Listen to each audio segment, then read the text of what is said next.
eu tenho um exemplo aqui dentro de casa, né? Tem 3 filhos. O Davi voa, vai além. Não sei, eu brinco, eu não sei para quem puxou que gosta tanto de estudar, porque não foi para a mãe dele, não, né?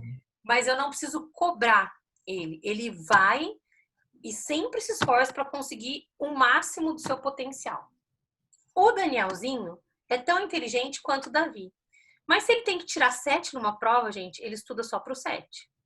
Os professores já falaram isso para mim, de chegar assim, dele mostrar a questão para o professor e falar assim, ai, professor, tá bom, assim. Né? Ai, tá bom, professor, já respondi. Então, assim, ele tem que tirar 7, ele vai fazer para tirar 7. Só que se ele se esforçar, ele tira 10. Entendeu?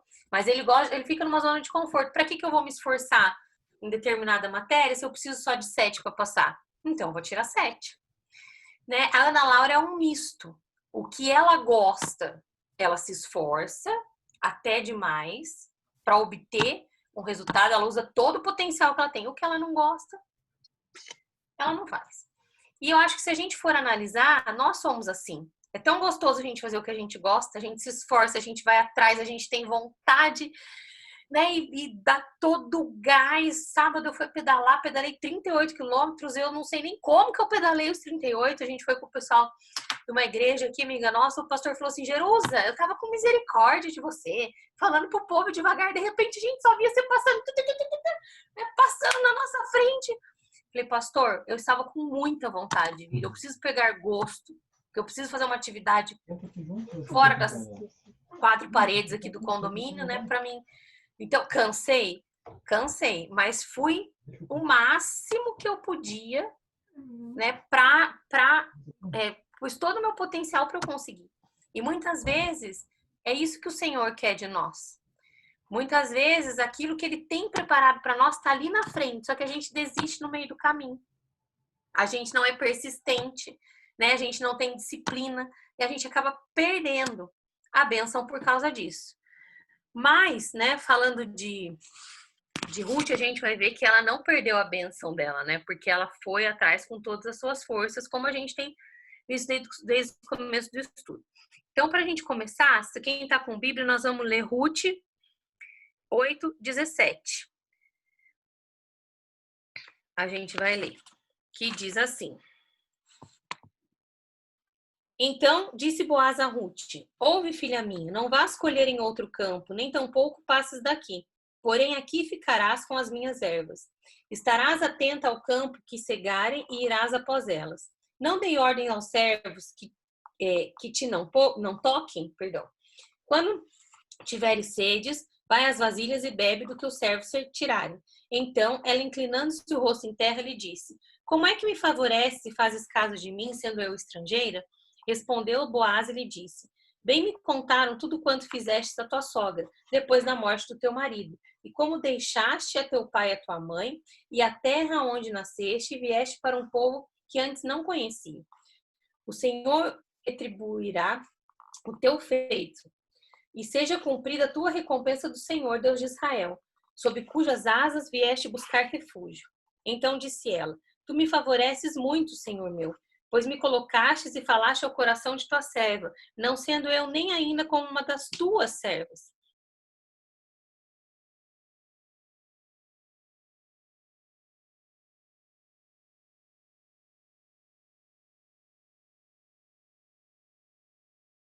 Cereais. Ela comeu e se fartou, e ainda lhe sobejou.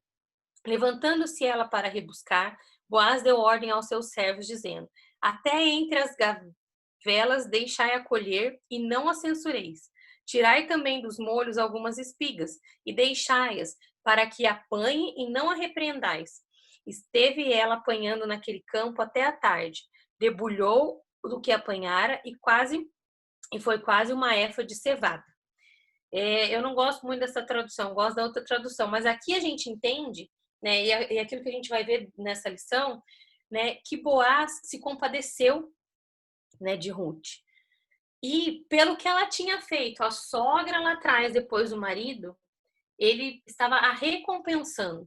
E isso que a gente vai ver aqui no nosso estudo. Olha só, se a gente for olhar no versículo 20, Fala assim: você obtém o melhor esforço dos outros, não por acender uma fogueira sobre seus... Perdão, li errado. É o versículo 20 lá na frente.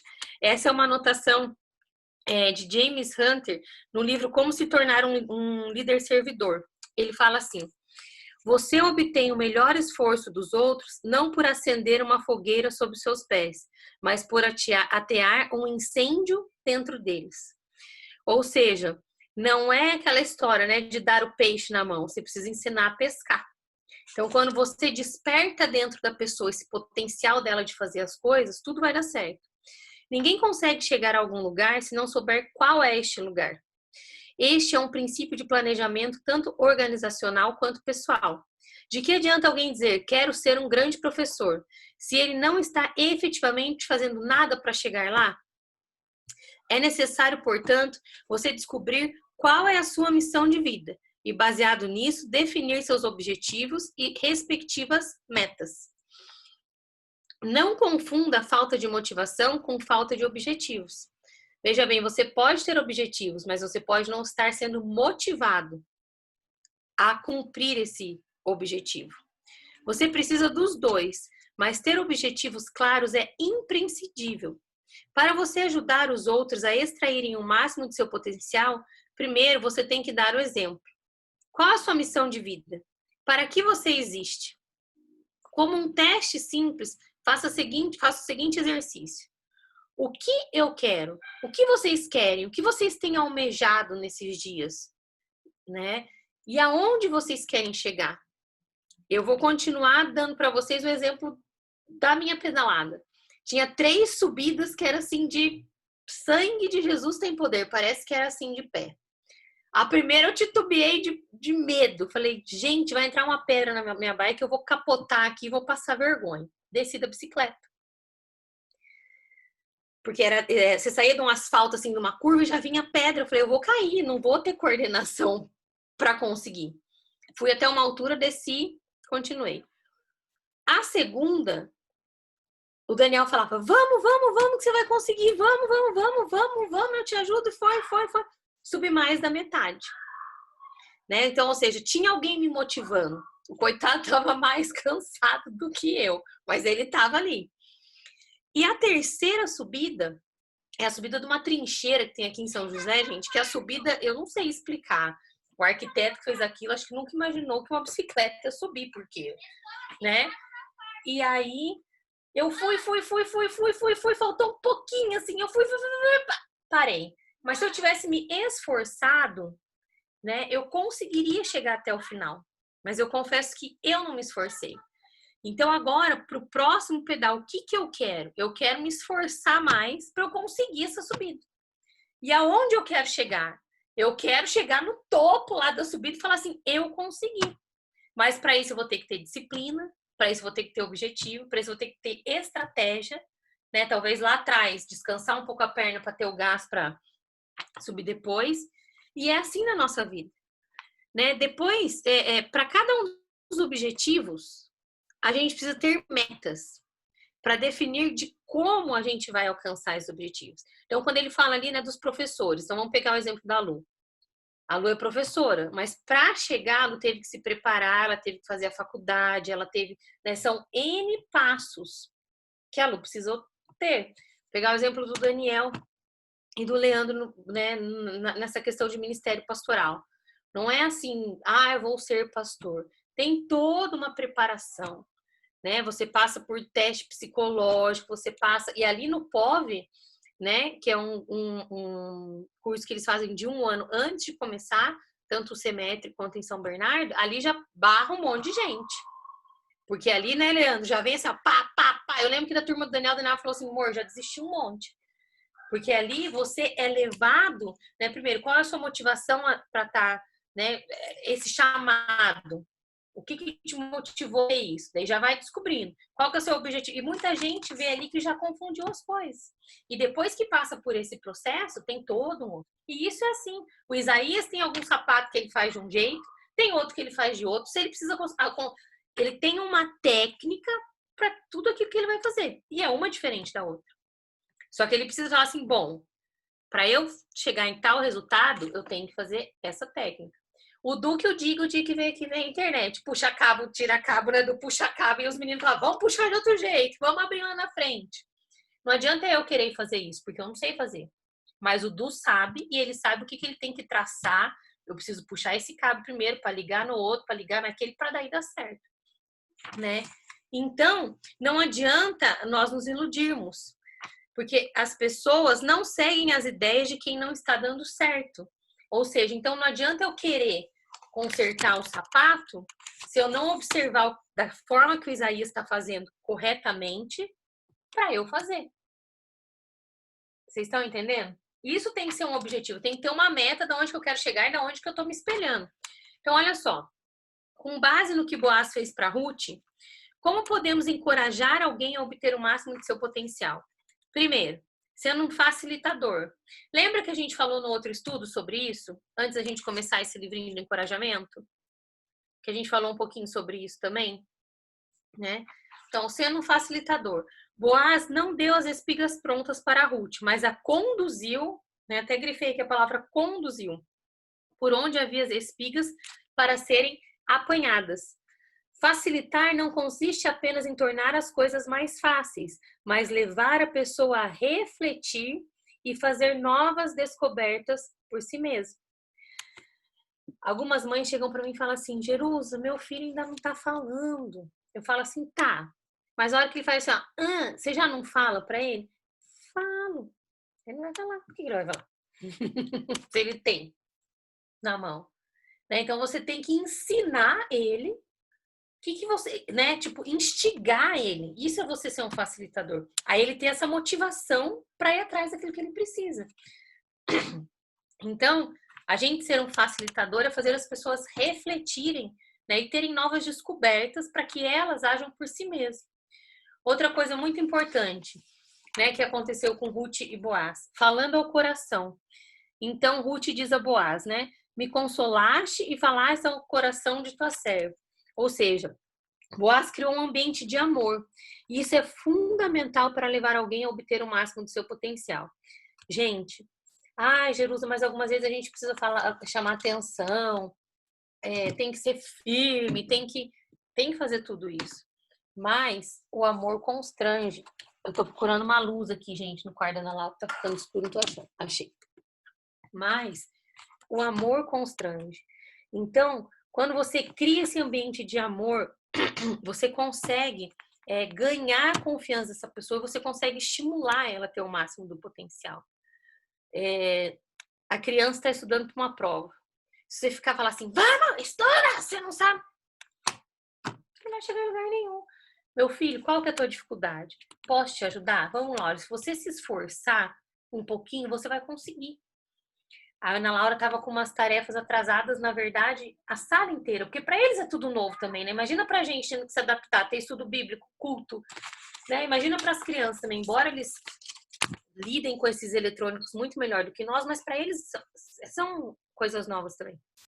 Então, a salinha dela, eles tiveram um problema disso, de acumular um pouco do conteúdo digital. Então, a gente fez um trato aqui, com muito amor, eu conversei com ela. Eu tinha duas formas. Eu podia chegar e falar assim, você não vai mais brincar, você tá de castigo porque acumulou tarefa. Eu ia perder o coração dela. Ela podia fazer a tarefa, mas eu ia perder o coração dela, né?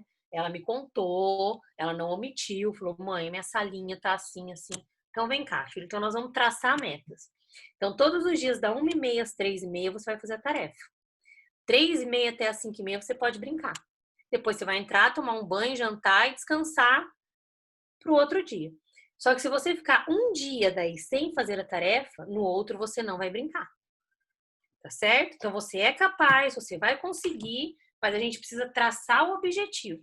E nesse ambiente de amor a gente tem conseguido colocar tudo em dia.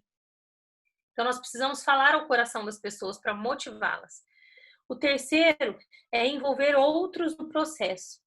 Então, olha só, Boaz pede que os seus funcionários facilitem a colheita de Ruth, quando ele fala para eles, né? Tirem umas espigas, deixem pelo caminho para que ela consiga pegar. Há coisas que você não pode fazer sozinho. Aí você pode pedir a ajuda de outros. A gente precisa, gente, aprender a trabalhar em equipe, né? Deus nos fez como igreja, nos fez um corpo. Então, nós precisamos trabalhar em equipe. E quando a gente envolve outros no processo, nós motivamos essas pessoas. Tem muita coisa que a gente pode fazer sozinho. E é mais fácil até fazer sozinho algumas coisas, né? Você faz mais rápido.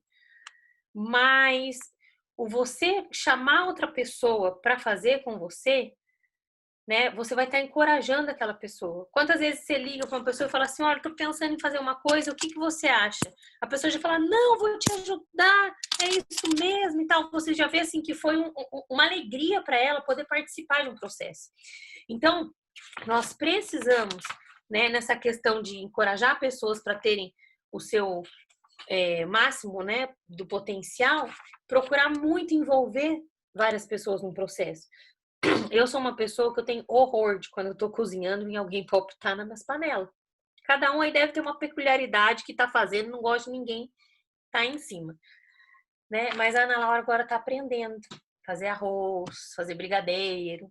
Então tem dia que eu tô lá assim já com tudo pronto, ela fala assim: "Mãe, posso fazer o arroz pra senhora?" Eu respiro fundo, porque minha vontade é falar assim: "Não, não, deixa que a mãe faz, porque daí vai mais rápido, né? Agiliza." Mas eu preciso encorajar ela, porque um dia ela vai casar, ela vai ter marido, ela vai ter filho. Eu tenho amiga que não sabe acender a boca do fogão. Tem amiga que não sabe fazer um ovo. Fala assim, eu não sei fazer. Minha mãe nunca me ensinou, né? Então, um dia ela vai ter uma família, vai ter filho, então ela precisa aprender esse processo. Então, vamos lá, Ana Laura, vem cá. Ó, então até que a mãe acende, você põe isso. Até que a mãe faz isso, você faz aquilo. Então, quando a gente envolve outras pessoas no processo, a gente encoraja elas. Agora a gente vai entrar numa questão que eu gosto muito e sempre Deus ministra muito ao meu coração, que é a lei da semeadura e da colheita. Até que ele cita aquele exemplo que a gente fala muito, né? Quem planta vento vai colher tempestade. É verdade, não tem como você colher aquilo que você não plantou. E se a gente for olhar a história de Ruth, a gente vai ver que, como ele fala, né? Olha tudo de bom que Ruth fez. Mesmo depois que Malom, né, que era o filho mais velho de Noemi, faleceu, ela continuou cuidando da sogra. Então, ou seja, ela estava colhendo agora, nesse momento ali nos campos de Boaz, o que ela tinha semeado lá atrás. Muitas vezes você pode ter semeado algumas coisas e falar assim, mas eu ainda não colhi. Calma, não é no teu tempo. Colheita é no tempo de Deus.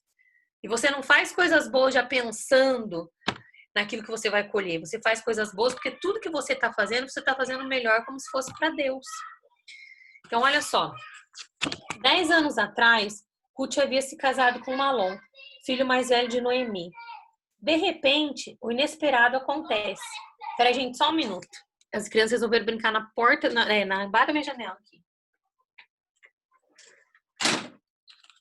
Pronto. Então, ela casou com o filho mais velho de Noemi. De repente, o inesperado acontece. Seu esposo morre e ela perde toda a esperança. Por causa disso, sua sogra Noemi resolveu voltar à sua terra, Israel. E Ruth decide voluntariamente, ou seja, ninguém obrigou Ruth. Ela foi de livre e espontânea vontade a seguir a sogra. Pelo fato de ser viúva, a vida em Belém se tornou ainda muito difícil. Por ser moabita, ela não poderia fazer parte do povo de Deus. Mas Ruth foi uma exceção à regra, por demonstrar-se fiel ao Deus único e verdadeiro, o Deus de Israel. Portanto, quanto à fé, Ruth estava integrada perfeitamente ao povo de Deus. Ruth e Noemi eram pessoas em constante necessidade, tinham pouquíssimas chances de sobrevivência. Estavam numa situação de não saber que rumo tomar na vida. Você já chegou em algum momento da sua vida que você não sabia que rumo que você tomava? Acho que todo mundo, né? Também. A Déia fez assim, ó, né? Mas sabe aquela história, o que eu vou fazer agora? Imagina a gente, já é difícil isso hoje, né? Agora imagina lá naquela época, que você não tinha para onde correr. Era tudo mais difícil, né? E Ruth não teve medo, porque ela sabia o Deus que ela servia. Então ela arregaçou as mangas e foi. Ela falou assim: vamos lá, porque meu Deus está comigo. E é assim que a gente tem que fazer. Ontem, eu e Daniel tivemos fazia tempo que a gente não conseguia ter esse tempo. As crianças jantamos cedo e a gente ficou papeando ali na mesa, só nós dois, um tempão, conversando, lembrando das lutas, né? Lembrando, enfim, de N coisas. E a gente falando disso, né? A gente nunca esmoreceu, mesmo muitas vezes a gente não sabendo que rumo tomar, mas a gente agarrava uma mão do outro e falava, vamos embora, né? E eu brinco, eu sempre uso essa frase quando eu vou falar alguma coisa dele, né? A mesma situação de Ruth e Noemi, onde você for, eu tô com você. O teu povo é o meu povo, teu Deus é o meu Deus, e que não seja outra coisa que não seja a morte que venha me separar de ti. Então, vambora, né? E Ruth fez isso, ela arregaçou e falou, eu preciso ir pra luta, porque eu preciso sobreviver. E o que que acontece, né? Ela revela, com essa atitude, a mulher de fé que ela era. E determinada. Né? Ela não, ela buscou sustento para ela e para Noemi, né? E ciente, a única coisa que ela tinha era a fé dela de que Deus não ia abandonar, né? Então aqui ele até fala assim, ó, fé não é tentar manipular Deus ou as circunstâncias para conseguir o que deseja. Quantas vezes a gente tenta barganhar, né? Assim, daí não é fé. Você tentar barganhar para você fazer a tua vontade. Fé é você falar, bom, orei, entreguei, Deus, eu vou fazer a minha parte, mas Deus vai fazer o que tem que ser feito. Então, olha só, fé não é sentir, fé é obedecer a Deus independente das circunstâncias. Você tem obedecido a Deus independente das circunstâncias? Deus tem mandado você fazer alguma coisa, você fala assim, não, mas eu acho que não é desse jeito, então eu não vou fazer, porque as circunstâncias não estão favoráveis. Pode falar, Lu. É que eu lembrei de uma frase que você falando sobre fé e obediência, uma pastora uma vez falou, eu nunca esqueço, que assim, ela falava assim, aonde a minha fé não alcança, a minha obediência me levará. Amém. E eu fiquei com isso guardado assim até hoje. Eu falo, é bem por aí. É aí que vem a honra. É aí que Deus honra, Lu. É. Entendeu? A obediência. Nossa, frase perfeita. A minha fé não alcança, mas a obediência, né? Então ele fala isso, né? Você obedecer independente de qualquer circunstância. É difícil. A gente estava conversando disso ontem também, né? Doloroso. Porque muitas vezes você obedecer não é você fazer a sua vontade. Obedecer muitas vezes é você fazer aquilo que você não quer, mas que precisa ser feito, né? Deus está mandando. Então, olha só. Ruth investiu na vida de Noemi. E por conta disso, ela estava sendo recompensada. Então, o versículo 11 e 12 diz assim: Respondeu Boaz e lhe disse: Bem me contaram tudo o que fizeste a tua sogra, ou seja, todo o cuidado que ela teve com Noemi depois da morte de teu marido, e como deixaste a teu pai e a tua mãe e a terra onde nasceste e vieste para um povo que dantes não conhecias. O Senhor retribuirá o teu feito, e seja cumprida a tua recompensa no Senhor, Deus de Israel, cujas asas vieste buscar refúgio. Ou seja, de fato, nossos atos de cooperação com os outros, tanto material como espiritualmente, são medidos por Deus, segundo o princípio da semeadura. Existe uma lei natural da semeadura e colheita. Quanto à colheita, Deus abençoa tanto no sentido espiritual como no material, aos que fazem bem ao próximo. Quão grande foi a recompensa de Ruth por sua lealdade a Noemi. No versículo 9, Boaz promete protegê-la e prover suas necessidades. Então, olha só, Ruth colheu lá atrás com Noemi, cuidando de Noemi. E através da vida de Boaz, Deus recompensou não só ela, mas a Noemi também, né? Olha só. Só que nos versículos 14 e 16 é que a gente tem o detalhe de como foi essa recompensa, os quais excedem o que era permitido na lei de Moisés, ou seja, ela recebeu muito mais do que ela poderia receber.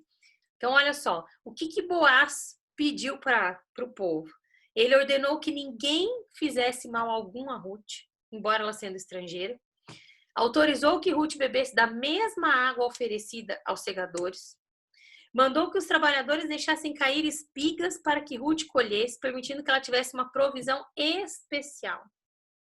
E convidou Ruth para tomar lugar do que? De honra com ele na mesa. Quantas vezes, né, Deus nos dá uns mimos especiais, uma provisão que nem a gente entende de onde está vindo. Por quê? Pelo fato de nós sermos obedientes. Eu acho que é muito ligada a lei da colheita, da semeadura, né? Com aquilo que a gente fala lá atrás. Melhor melhor obedecer do que sacrificar. Eu acho que tem que assim, que é muito, caminha muito perto isso. Porque assim, eu tenho um coração desde criança muito desprendido das coisas. E eu louvo a Deus por isso. Louvo a Deus por isso. Se Deus sabe para mim sim dar, eu dou. Não tô nem aí se é uma coisa nova, se é uma coisa. Se Deus fala assim, faz. Nisso é uma coisa, assim, particularmente que eu tô abrindo com vocês. Já chegou, gente, Deus dá uma coisa e no mesmo dia Deus me dá aquela mesma coisa até melhor do que a que eu dei. Ah, mas você faz. Não, né? A gente faz para Deus. Então, você imagina, Ruth ficou viúva nova, né? Mas ela não pensou assim, eu vou cuidar da minha vida. Ela se absteu de si mesmo para cuidar da sogra. E Deus deu essa recompensa para ela lá na frente. Então, essas manifestações de bondade de Boaz estavam fundamentadas na bondade de Deus, né? Que é um pai compassivo e amoroso. No Novo Testamento, bondade significa, na prática, o que é bom ou servido, doação em favor do próximo, estimulado pelo espírito de generosidade, como resultado de compaixão e ternura. Todas aquelas atitudes gentis de Boaz deixaram Ruth confusa e sem jeito. Ela se sentia indigna, inferior às moças que trabalhavam para Boaz. Talvez esse sentimento fosse decorrente do fato dela ser pobre, viúva e a sua nacionalidade ser gentia. A bondade de Boaz para com as outras pessoas era compreensível, mas com Ruth era uma expressão da graça de Deus. Imagine uma modesta respigadora, mulher, viúva, pobre e gentia, né? Era só a mesma graça. O que ela podia receber naquela época? Então, mas veja bem o que o pastor Josadak coloca aqui para esse texto, né? Uma expressão da graça de Deus sobre a vida da Ruth. Ou seja, essa graça estava sobre a vida dela. Então, por quê? Porque tudo aquilo que ela semeou lá atrás, ela semeou de coração e Deus estava usando a vida de Boaz para que ela tivesse essa colheita. É por isso que, humildemente, Ruth pergunta a Boaz: como é que me favoreces e fazes caso de mim, sendo eu estrangeira? E Boaz responde mais ou menos assim: minha filha, você está colhendo o que você plantou. As palavras de Boaz no versículo 11 nos dão conta de que ele comparou a atitude de Ruth de deixar pai e mãe à aventura de Abraão, lá em Gênesis 12, quando saiu da sua terra, da sua parentela. Boaz percebe que sozinho não poderia recompensar Ruth pela bondade dela para com Noemi. Por isso ele intercedeu para que Deus providenciasse através dos meios humanos tudo o que aquela jovem, né, poderia receber com recompensa, ou seja, como que ela poderia ser recompensada. O fato é que neste momento começa a descortinar para a Ruth aquilo que ela mais necessitava, um lugar de refúgio, um lugar de proteção. E Ruth sente isso em Boaz, ela se sente protegida, né? Ela se sente guardada nesse momento que ela está tendo ali. A Bíblia nos diz lá em Gálatas 6, 7, o que o homem semear, isso também colherá. Esse texto fala da lei da semeadura e da colheita espiritual. E esta lei tem pelo menos 5 perspectivas. A primeira, toda pessoa colhe aquilo que semeia. Foi aquilo que a gente falou ali no comecinho. Quem semeia vento vai colher tempestade. Se você planta abacaxi, você vai colher abacaxi. Né? Tem um povo que tenta fazer uns enxertos, né? Para dar umas misturadas aí, para adocicar a fruta, né? Mas não adianta, é aquilo que você plantou, é aquilo que você vai colher. E aqui ele faz uma pergunta para nós prestarmos muito bem atenção no que tem sido e qual o tipo da nossa semeadura. Se você está semeando ódio como Caim, se você está semeando traição como Judas, ou você está semeando encorajamento como Barnabé, fidelidade como Timóteo, o que você tem semeado? eu tenho conversado muito aqui sobre a questão do amor constranger, né? Porque o amor de Deus constrange. Então, acontece algumas situações aqui no condomínio, a gente brinca que por causa da pandemia tá uma disputa tapa aqui da academia, né? E muitas vezes a gente vai lá, a gente chega, vai pegar a chave, alguma coisa, as pessoas já estão tudo assim bravas, sabe? Aí a moça que vem fazer ginástica comigo, a Carol, falou assim: Nossa, gente, mas o povo tá olhando tudo com cara bravo, você tá sorrindo pra eles. É você meu amor, o azar deles se quer ser grosso, se quer ficar com a cara brava, né? Porque o amor constrange. Daí quando você fala no amor, a pessoa fica desconcertada, ela não sabe nem o que ela faz. Então, né, é o que você tem semeado, o que você tem encorajado, né? Quais são as palavras que você tem lançado na vida dessas pessoas, porque as palavras são sementes. Você tem lançado palavras de bênção ou palavras de maldição? Você tem lançado palavras de vida ou você tem lançado palavras de morte? Isso é muito sério, a gente não tem noção do quão grande é o poder das palavras que nós semeamos na vida dos outros. Olha só, toda pessoa colhe depois que semeia. A Bíblia diz que há um tempo determinado para todas as coisas, né? Lá em Eclesiastes 3:1. Cedo ou tarde colheremos os frutos da nossa semeadura. Ai, gente, eu quero colher só coisa boa. Que Deus tenha misericórdia de mim se eu semeei coisa ruim. Porque, né? Ou que Deus venha constranger o meu coração para que eu mude. E não mais semeie coisas ruins na vida dos outros. Porque é muito triste isso, né? Você imagina coisas lá atrás. Então a gente tem que pensar na forma como nós vamos agir, pensar na forma como nós vamos falar, pensar em tudo, porque não adianta, é a lei da semeadura. Toda pessoa colhe onde semeia. Então, onde você tem semeado? Você tem semeado dentro da sua casa? Você tem semeado o amor? Você tem semeado a compaixão? Você tem semeado a misericórdia? Não importa o que você faz ou deixa de fazer, aonde você vai ou você deixa de ir. Um dia você regressará no tempo e no espaço ao campo, onde semeou e colherá o que plantou. É forte isso, né? Me faz me lembrar das coisas que eu semeei nessa casa onde eu tô, né? Depois da conversão, porque antes da conversão vocês não iam querer conhecer Jerusalém antes de conhecer Jesus. Eu era meio bravo, assim, meio, né? Mas glória a Deus que Jesus muda a gente, né? Mas quantas coisas boas eu semeei aqui, mesmo diante de todas as dificuldades que eu passei aqui, né? Foi nessa casa que eu conheci Jesus há 15 anos atrás. Foi nessa casa que eu ganhei minha primeira vida para Jesus, né? A pessoa sentadinha assim no murinho que tinha assim. Foi nessa casa, né, que a minha família foi restaurada. Foi nessa casa que meu relacionamento foi restaurado. E hoje eu tenho colhido frutos disso aqui. E nessa casa, muitas vezes foi lugar de tristeza, foi lugar de alegria, né? Mas aí me reporto lá ao Salmo 126, os que semeiam com lágrima, com júbilo ceifarão. E hoje eu tenho recolhido os feixes de algumas coisas lá de trás, que mesmo com o coração doendo, eu semeei em obediência à palavra de Deus. Que pela fé só não ia dar certo mesmo, Lu. Teve que a fé foi até um ponto, a obediência teve que ir na frente. Então, aonde você semeou, você vai colher. Está semeando amor com os seus filhos, você vai colher amor. E na sua família, como que você tem sido? Toda pessoa colhe mais do que semeia. Não esqueça que a espiga é muito maior do que um grão. Uma sementinha, né, de desamor produz uma grande espiga de hostilidade, de amargura e de dor.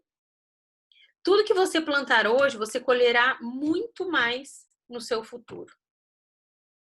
Toda pessoa tem um tempo certo para colher. Ruth semeou bondade na vida de Noemi e estava começando a grande colheita do fruto da generosidade. Há um provérbio chinês que diz: se a sua visão é para um ano, plante trigo.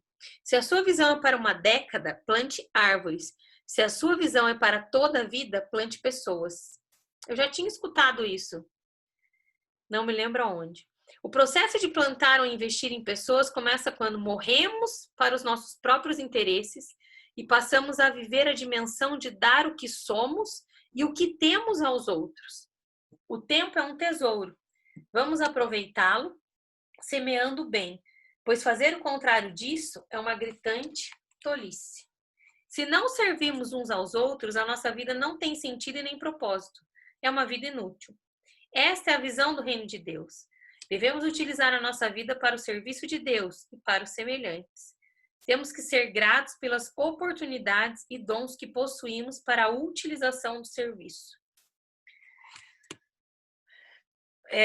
Essa última frase, né, a gente não precisa nem explicar muito. Nós temos sido gratos a Deus pelas oportunidades que Ele tem dado de nós sermos testemunhas vivas do amor dEle, da graça dEle. Muitas vezes Deus tem nos dado tantos dons e nós não temos usado esses dons para encorajar as pessoas a estar mais próximas de Deus, né? Como a gente tem utilizado esses presentes que o Senhor tem nos dado. Porque nós somos privilegiados, gente, de poder desfrutar da palavra. Nós somos privilegiados, mesmo em tempo de pandemia, de poder ter uma sala dessa de Zoom. Gente, a realidade das igrejas é muito triste. Tem igreja que não tem condições de arcar com a mensalidade do Zoom para poder oferecer isso para os seus membros. Então, assim, não está do jeito que a gente quer, mas a gente ainda está tendo um acesso, né, a tudo isso. Então, olha só, o renascer da esperança. Eu ia terminar a aula aqui, mas a gente ainda tem 15 minutos, dá tempo da gente terminar. Se nós formos observar o versículo 17 e 18, eles nos informam que Ruth volta à cidade e ali chegando mostra a sua sogra, Noemi, o que tinha respingado, ou seja, o que tinha colhido. Mais ou menos 22 quilos de cevada. Noemi, entretanto, ficou surpresa pela grande quantidade de cereal que estava à sua frente, entendedora de que era humanamente impossível uma única pessoa, ainda mais uma mulher, né, respingar, colher tanta cevada num dia. Concluiu que houve uma ação generosa da parte do proprietário, ou seja, o resultado da respingada de Ruth era absolutamente mais do que se podia esperar. A mente experiente de Noemi começou a deduzir que Ruth foi beneficiada por alguém, e ela precisava saber agora quem era essa pessoa tão generosa. Então ela pergunta a Nora: onde colheste? Onde trabalhaste? Ruth explica para Noemi aonde esteve respingando, lá no verso 19. O ponto-chave da resposta de Ruth a Noemi é quando ela diz: o nome do Senhor em cujo campo trabalhei é Boaz. Que notícia boa! Essa notícia mexeu com a alma de Noemi, levando-a a regozijar-se em Deus. E olha o que ela fala no versículo 20. Bendito seja ele do Senhor, que ainda não tem deixado a sua benevolência nem para com os vivos, nem para com os mortos. O conceito de benevolência aqui é em relação a Deus. Ela está agradecendo a Deus, né, por ter usado a vida de Boaz para abençoar ela e a Noemi. Depois do momento de gratidão a Deus, Noemi se volta para Ruth e lhe diz: minha filha, você esteve justamente no campo daquele que é um dos nossos resgatadores, ou parente resgatador. Portanto, foi aqui que Noemi começou a perceber que havia uma luz no fim do túnel, que Deus não lhe havia abandonado, como ela tinha pensado e falado anteriormente, se a gente for ver lá em Ruth 1, no versículo 20 e 21. Deus estava no controle da sua história. Ele estava cuidando de todos os detalhes, até mesmo daqueles que aparentemente figuravam como casualidade, ou seja, que não eram tão importantes. Na lei estava prescrito que para Boaz se tornar o resgatador era necessário obedecer à ordem de parentesco, tio, primo. Boaz era primo de Elimeleque, marido de Noemi. O remidor tinha duas grandes possibilidades. A primeira, evitar a alienação das terras que faziam parte da herança familiar por meio do resgate, suscitar filhos para dar continuação ao nome de um parente que viesse a morrer sem deixar filho, casando-se com a viúva. Ou seja, né, no versículo 21, há mais uma grande bênção. Ruth informa a Noemi que Boaz lhe havia convidado para ficar com as suas servas por toda a estação da colheita.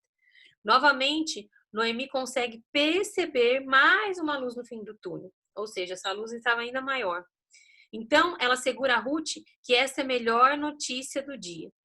Ela aconselha a nora dizendo: minha filha, se Boaz deseja tratá-la com bondade, não vá a outra parte. Aceite a sua generosidade e permaneça ali. Não deixe passar essa grande oportunidade. Não perca esse homem de vista. Agora, Ruth estava confiante quanto ao cuidado e proteção de Deus para a vida dela e de sua sogra Noemi. E o que a gente conclui de tudo isso? Deus é a nossa única esperança de segurança e refúgio. Ele provê no tempo certo todas as nossas necessidades. Portanto, confie na fidelidade de Deus em todas as situações, mesmo naquelas que a solução parece impossível. Muitas vezes a gente não consegue enxergar isso diante do tamanho da tormenta que a gente tem passado. Eu falo que algumas situações da nossa vida são iguais àquele desenho do Papalégua. Lembra que o Papalégua tinha o coiote que corria atrás dele? E daí eles corriam, faziam uma bolinha de fumaça, assim. E daí, de repente, o Papalégua saía para fora e ficava só o coiote rodando lá no meio da confusão. A gente precisa fazer isso. Muitas vezes a gente está no meio da confusão e não consegue perceber que Deus vai prover. Muitas vezes a gente tem que sair de dentro do problema para olhar as circunstâncias ao redor e para poder entender e confiar nessa fidelidade de Deus. Porque quando a gente só está olhando para o problema, Max Lucado tem um livro que é Desafiando Gigantes. E ele fala assim que enquanto a gente estiver olhando para o Golias vai nos derrubar.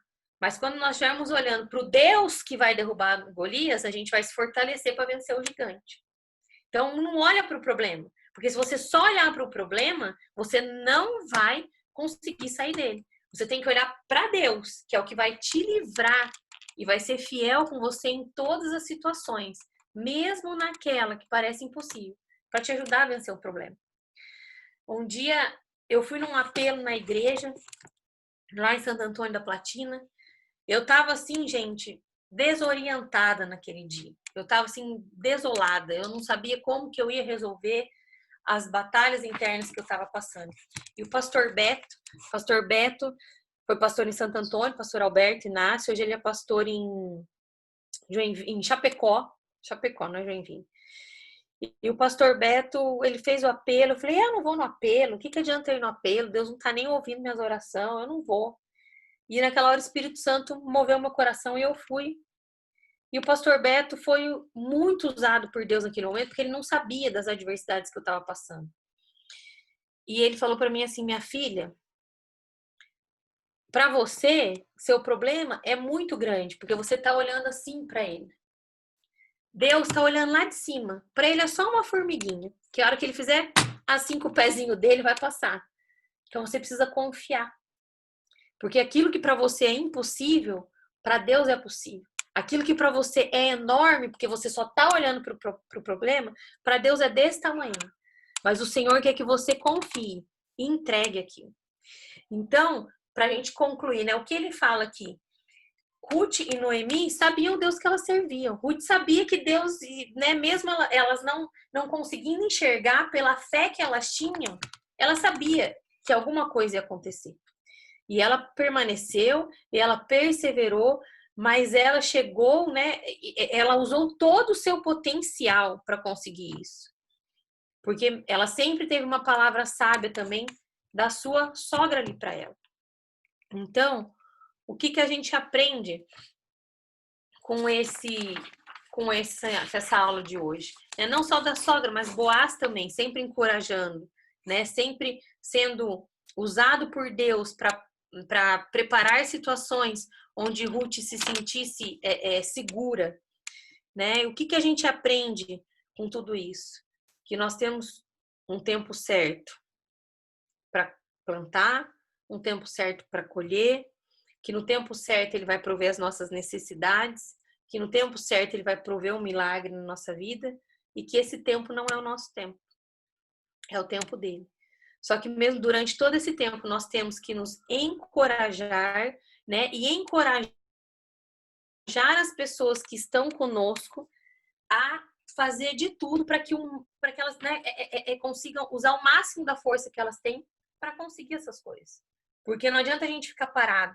né, esperando o maná cair do céu. Vai cair o maná do céu, mas a gente tem que fazer a nossa parte, né, em todas as circunstâncias. Amém? Vamos abrir os microfones?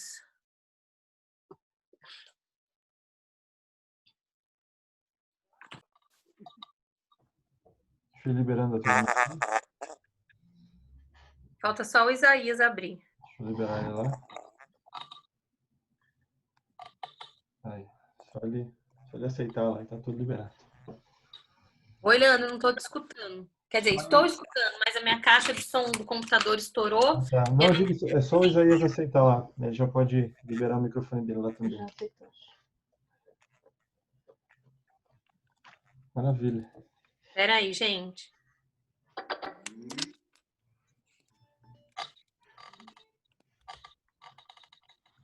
Oi, gente. Oi, Gê. Tô escutando. Eu também. Mas olha só, é legal, né, a gente estudar isso. Uhum. Ele deixa essas perguntinhas que a gente leva umas bordoadinhas, né, dessas perguntinhas, assim, a gente acha umas perguntinhas tontas que tem no final do estudo, pá, né? A primeira coisa que ele fala, assim, pra gente refletir, podemos colher o que não plantamos? Daí já faz assim, o que eu tô plantando, né?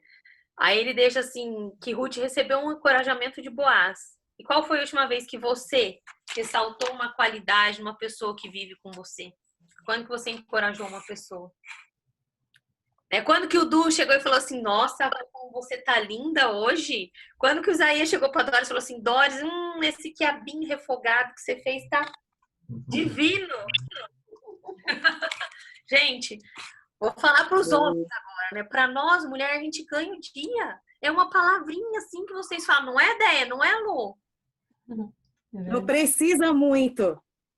Oi? Não precisa muito. Não precisa mesmo, não precisa mesmo. Pode ser uma florzinha do jardim ali na frente de casa, não precisa ser um buquê. Verdade. E sabe o que mais, Gê? Aproveitando, a gente está vivendo esse tempo tão atípico de pandemia, e quando fala de encorajamento, encorajar as esposas, né, encorajar a nossa família, eu digo também encorajar os irmãos, porque, nossa, eu já até estava conversando com o Du quando a gente se encontrou, que desde março que a gente não tem o culto presencial, e tem gente que não sabe lidar muito bem com isso, então eu também. No começo eu falava assim, meu Deus, na escola agora eu estou trabalhando de casa. E eu falo, ai meu Deus, eu preciso ter contato com as meninas para saber o que está acontecendo, enfim. Porque a gente é muito relacional. E eu vejo como foi, relacional. né? E Boaz foi uma pessoa assim fundamental que encorajou Ruth. E sobre essa questão assim de encorajar, de Ruth colher, eu lembro muito que eu vivo isso, eu aprendi às duras penas que o Senhor é a minha fonte e que essa fonte ela é inesgotável. O canal ele muda, né? O canal ele muda de provisão, mas ele sempre vai ser a minha fonte. E quando eu tenho essa convicção dentro de mim, eu não me abalo. Só que eu também tenho aprendido no meio dessa pandemia que tem coisas que eu preciso exercer fé. É engraçado que na minha vida financeira eu não temo, eu posso passar aperto, a gente passou assim uns apertos, mas eu não temo, porque eu sei em quem eu tenho crido, eu Amém. sei quem é a minha fonte. Mas tem algumas outras áreas da minha vida que muitas vezes eu falo assim, eu não sei se vai. E Deus fala assim, você precisa confiar. Assim como você confia a tua vida financeira, enfim, você precisa confiar isso de que eu vou fazer, de que eu sou poderoso para fazer. E eu me sinto assim, nesse tempo de pandemia, sendo uma pessoa que encoraja, principalmente os da minha casa. E a palavra de domingo do pastor Daniel falou muito comigo quando ele fala sobre a gente servir primeiros de casa. E eu falo, Lucielma, eu falo, essa é a chave que virou, assim, não adianta eu querer servir o mundo se eu não sirvo os meus primeiro. A minha Judéia. Exatamente, né? Lu. E, nossa... É aquela enfim. historinha, assim, que a gente sempre viu a mãe da gente fazendo. Todo mundo aqui viu a mãe fazendo. Quando vai alguém almoçar em casa, põe a toalha bonita na mesa. Não era assim quando é criança? Ó, deixa esse para visita. Não. É pra sua casa. Entendeu? Pra sua casa. Não que você não vai arrumar pra visita, mas é pra sua casa. Você tem que pôr a melhor toalha de banho pro seu filho tomar banho e secar, não pra visita. Você tem que pôr sua melhor louça, né? Você tem que fazer a sua comida especial pra sua família. Vai fazer pros outros também, mas é isso que você falou. Não adianta só fazer pros outros. Né? Eu preciso fazer pros meus. Eu preciso abençoar os meus. Eles precisam ter essa confiança, né, de que o lar é um refúgio, ainda mais trazendo para esse tempo de pandemia agora, né, Lu? Você falou isso, de cuidar dos nossos, né? Eles precisam saber que a nossa casa é um refúgio, que a nossa família é um refúgio, né? Seus pais estão longe, né? Eles precisam saber que eles têm um refúgio em você, né? Eu concordo com tudo que você falou, Lu. Eu acho que o encorajamento, né, nessa época é tudo. E esse cuidar dos nossos é um encorajar eles a permanecer, é encorajar eles a frutificar, é encorajar eles a semear, né? Dar um up, assim, né? É verdade. Amém. Amém, amém. Então os maridos vão tudo pegar uma florzinha e levar para as mulheres para encorajar. Aí, Pode falar, Isaías. Esses dias eu tomei banho e vesti uma roupa da igreja.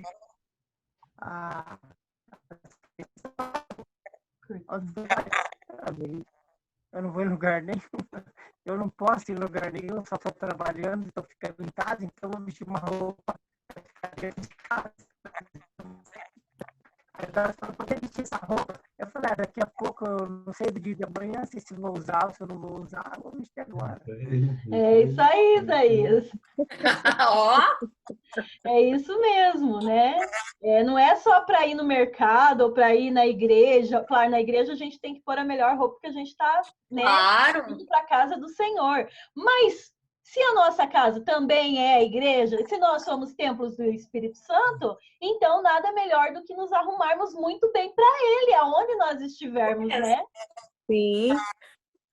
Eu tive uma experiência dessa de roupa pra gente encerrar aqui. Dudu não quer falar nada? Dudu tá Fala, pensando Du! que ele vai encorajar a Rô essa semana. Oi, filha, a mãe tá Oi, dentro. Ana Laura! Fala, oi. Oi. Tudo bom? A caixinha tá sem bateria. Ó o Benhur. A mãe já tá... Não, mas é porque... Será que essa... É que precisa ser cabo. Porque Acabou a bateria. Filha, a mãe precisa terminar aqui. Leva essa lá pros irmãos e a mãe já desce. O carregador tá no quarto da mãe. eu posso pegar outra meia? Pega rapidinho, então. Ela tava aqui no condomínio hoje, a amiguinha fez aniversário, gente. Daí com a pandemia não dá pra fazer nada. Aí a mãe colocou a mesa na garagem da casa, que é tudo aberto, e as crianças ficaram tudo assim, ali na garagem pra cá, e a mesa lá. Eles foram lá daí pra cantar parabéns pra amiga pro lado de cada mesa. Eu fui fazer missão uma vez no Paraguai, Isaías, e fui bem no interiorzão lá do Paraguai. Eu vou lembrar o nome. Eu não lembro o nome agora. Foi um ano antes da Ana Laura, foi em 2009. Ana Laura nasceu em 2010. Tanto é que eu vim de lá doente, que eu queria adotar uma menininha lá, porque dentro da igreja metodista, lá tinha um assentamento. Não, essa Ana Laura. E a menininha chamava Maria. E a menininha grudava assim na van e falava assim, vou com você, vou com você. E eu chorava por dentro da van e a menina chorava pra fora. E eu falava pro bispo, eu quero levar a menina embora. O que eu tenho, que documento que eu tenho que fazer? Eu quero levar. E aí no outro ano eu não fui porque a Ana Laura nasceu bem no dia. Aí quando eles chegaram lá nesse momento, perguntaram, né? E eu contei pra todo mundo. Eu falei, gente, tem um sonho de ter uma menina, né? Se realmente tiver um processo de adoção, eu vou levar essa menininha. Eu falei assim, vou levar. E daí eles contaram, claro, a Jerusa teve a menininha dela, por isso que a Jerusa não veio. Mas o que me impactou lá foi um dia que a gente entrou num assentamento muito humilde, sabe? Mas muito humilde, Isaías. E, assim, eu não tenho nem como explicar para vocês. E a gente foi chamando, eu tava vestido de palhaça, a série do pastor Fernando também, com violão, chamando as crianças para ter um momento, né, com as crianças brincando. E de repente veio um menininho ele estava com uma roupinha normal. Aí a mãe falou: olha, as mulheres da igreja estão aqui, vão fazer uma brincadeira. O que vocês querem? Você quer ir e tal? Quer. Ele entrou, eu não sei se eu já contei isso para vocês, e voltou com o uniforme da escola e com o tênis da escola. Nós estranhamos, porque ele já estava com uma roupinha normal, mas ele veio com o da escola. Aí alguém perguntou para ele o porquê que ele estava com aquela roupinha. Ele falou assim: porque eu vou à casa do Senhor e essa é a minha melhor roupa, então eu vou com ela. Sabe, assim? Então, assim, olha, me arrepiou de falar para vocês. Sabe, de ver a alegria, então bem isso. Vamos, nosso corpo é o templo do Espírito Santo, vamos pôr mesmo o melhor para Deus, nem for pra gente estar ali na frente do computador. E aquele menininho, ele foi correndo lá, tirou a roupinha que ele tava e pôs o uniforme.